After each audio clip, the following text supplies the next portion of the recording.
Look, I'm going to tell you one more time. Add up this column of expenses for repairs. Yeah. Great, great. Now add up this column for monthly payments after 2 years. Uh-huh. Terrific. Now what do you got? I don't know. What do you mean you don't know? The price of my car is a lot higher than these figures. No, What no, if we- forget about that. Look, this is the third time I've gone through this worksheet. Look, this here number is what you save. It's the joy of a new car. Yeah, but I don't No, see don't give me any lip. Owning a new car is fun. You're going to like it, and you're going to be through them doors again in 24 months, and we're going to do this all over again. No way. I'm tired. I'm confused. Take a hike. Wait, no, don't go. Look, we'll cut a deal on the radio. I'll throw in a cassette deck. Wait, don't go. Don't go. Don't go. Don't go. Don't go. Don't go. Wake up, Roscoe. Wow, Roscoe. whose deal is it? Where am I? You're in the studio. Oh, what happened? You were having a nightmare. Oh, well, at least I was asleep. Why do we have to get up so early to tape these things? Oh, I'm sorry. Look, we have to get started. Good morning, everyone. The director, he's still in town. Stay calm, stay calm. Look, we'll talk later. I gotta go. Yeah. Wait, don't go. Look, don't go. Well, let's get rolling, folks. Time is money. You all set, Dave? I'm ready. Places, please. Do you have copy? Right here. We'll follow every word and keep your eye on Roscoe. Tape rolling and action. Hi, guys. Well, everyone looks bright-eyed and bushy-tailed this morning, so get your pencils sharpened because today we're going to highlight the arithmetic section of the presentation. Now, as a reminder, let me review our present status. We've presented the concept board clearly and concisely. Most importantly, we've landed the customer on a car. So our next job, and one which we'll examine in detail today, is the presentation of the plan comparison worksheet. Using the plan, how do we get the customer into the worksheet? A good bridge would start, come on back to my office and let me show you 2 ways to get your car. The conventional way and the plan. I'll show you both and let you decide which way you'd like to go. And then using third-party numbers, you can begin the worksheet designed to compare buying a car the conventional way with the plan. Turn the papers around so it faces the customer, hand them a pencil, and let them write the numbers. Dave, we've already gone over this, and I'm tired. Imagine how a customer might feel if the salesman spent too much time on it. I understand. I also know that you know more about it than I know about it, and the more I know about it, the less I remember about it. I see. Well, let's make it easier for you. Let's look at this sheet as 4 separate but linked sections. 1, the conventional deal explanation. 2, the conventional deal obligations. 3, the plan explanation. And 4, the plan options. And we'll take them one at a time with some common customer objections and some common errors you might be guilty of yourself. I don't feel guilt, Dave. I feel remorse. I just want to sell more cars. Stop begging, Roscoe. It's bad form. Yeah? How do you close? With a gun? Roscoe, listen up and take notes. Here we go. Section 1. The conventional deal opens with a dialogue. I had a customer in here the other day. We were talking about a car in the $10,000 price range. Write that in, would you? Good. We wanted to put a down payment of $2,000. That left a balance of $8,000. We assumed an average tax on the selling price of 6%. So that makes the total unpaid balance $8,600.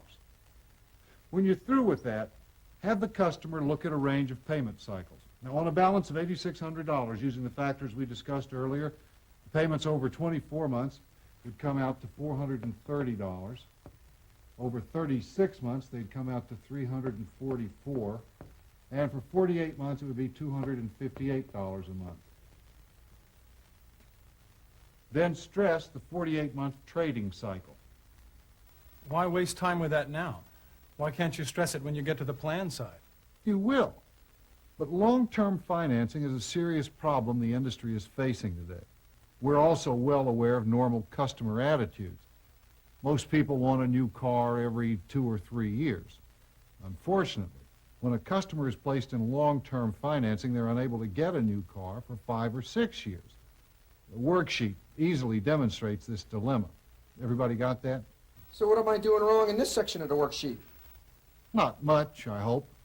Based on what I've described, anyone want to make a guess of some common errors? Not allowing the participation of the customer. Right. Let the customer fill out the numbers themselves. Anything else? Using a prepared worksheet? With numbers already filled out. That's a good one. I've done it. Yeah, well, don't do it again. That goes under not allowing the customer to participate. Anybody else? Speedballing through the paperwork? Okay. Moving along too rapidly and losing the customer in a jumble of numbers. And how about not using third-party numbers? In an attempt to save time, you use actual customer figures, and the guy gets hung up on price. Very bad idea. Okay, let's move along now to Section 2, the conventional deal obligations.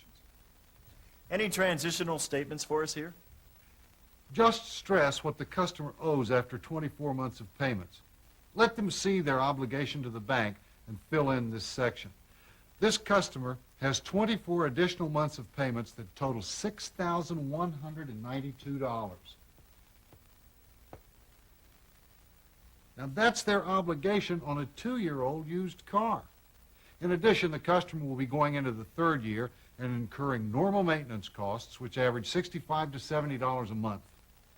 You said emphasize the importance of the second-year position in the conventional deal? I remember that. You still owe on the conventional side will be compared later on to you owe nothing, but you own 3 options on the plan side. Not bad, Roscoe.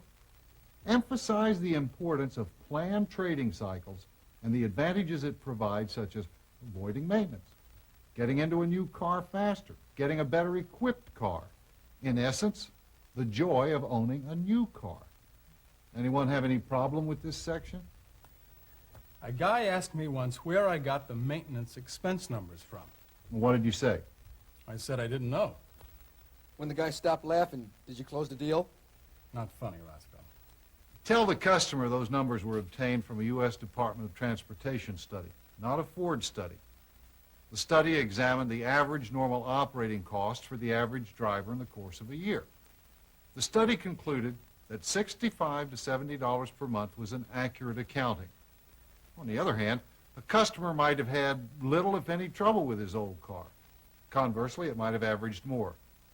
Keep it simple. Anything else?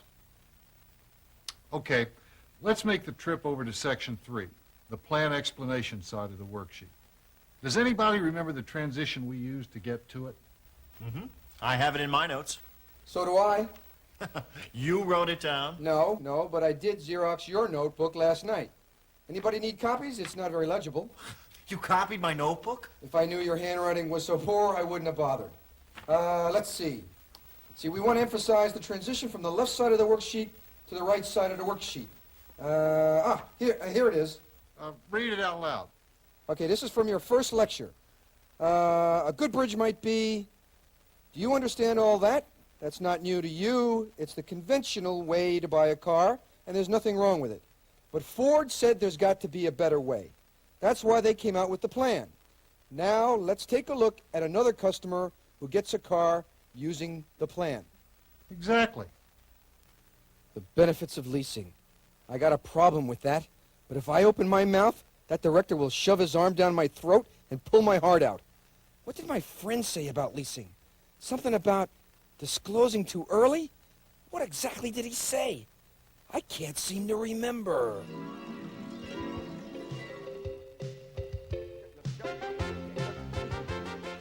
Done it, and it works, as long as you keep your cool. Can I have some more hot sauce, please? Just don't mention leases. What you do is you race through the worksheet, zip down to the options, and get the signature on the bottom line. Is that legal? Hey, you want to move iron? Besides, it's a real good deal, and nobody gets hurt.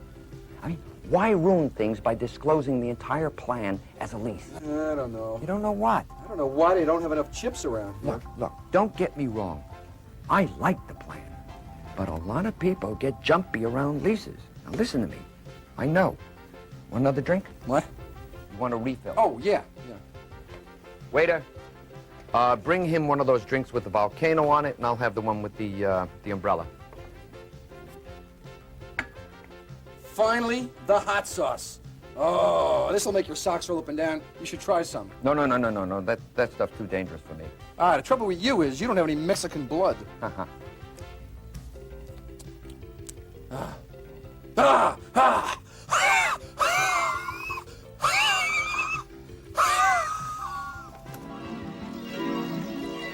That's a fine transition to get to the plan side, except you forgot one thing. If the customer says this sounds like a lease, respond, have you ever leased a car before? If they say no, respond, I know exactly how you feel. I wouldn't want to lease a car the conventional way myself.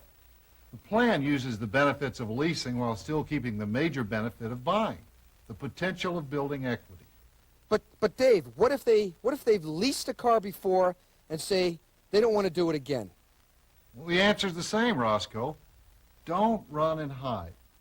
A customer may know nothing about leases or may have had a bad experience or misunderstanding about a lease.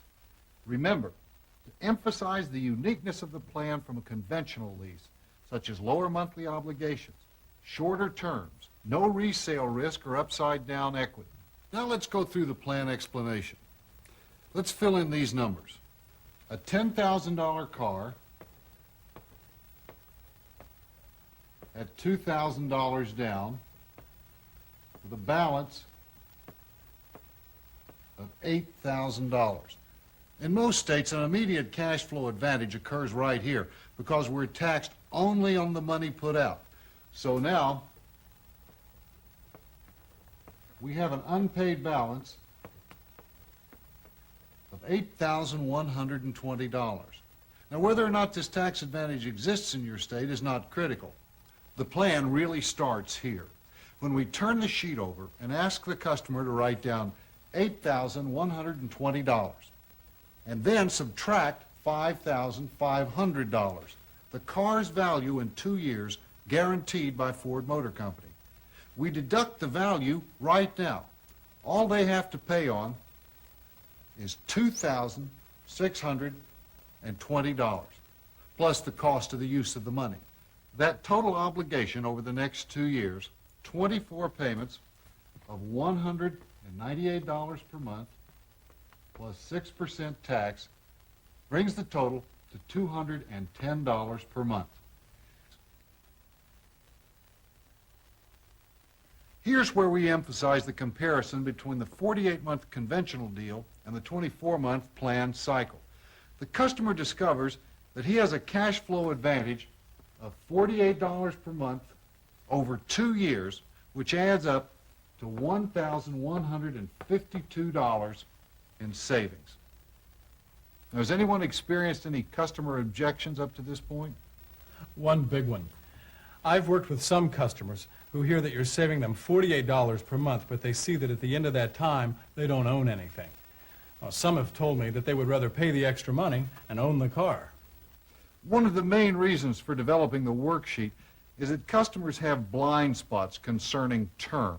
And a problem that arises with improper use of the worksheet is the development of customer attitudes about term.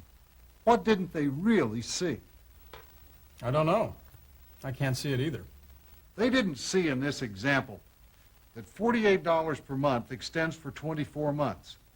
They didn't look over at the buy side to notice it would be a much larger payment for 24 months. The worksheet is designed to make this clear. Got it. Anything else? I've had customers who know leases ask if they have to shell out a down payment. In this example, you do it to keep the comparison of a conventional deal and the plan equal. In actuality, it helps lower the monthly payments. Yeah, but if there's no down, there's no plan and no sale. No, that's not true. Remember, you can reduce the down by increasing the monthly payments. On the other hand, if you ask a customer how much they want to put down, they'll respond as little as possible. Right. A low down leads to higher monthly payments and probably lower gross with a potential credit problem. I've got one. Shoot. A guy asked me where I got the payment number. Well, that'll require a little bit more math, so let's do this together. Explain it on the reverse of the worksheet. It's 8120 minus 5500, which leaves 2620 to pay over 24 months.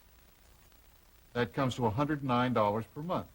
Now, there's also a cost of money fee of 1.1% based on $8,120, which comes out to $89 per month, in addition to the monthly payments. That adds up to the $198 per month. Notice in this example, we're using 1.1% for cost of money. This may vary slightly with each dealership. Okay, now let's get into section 4 of the worksheet, the close.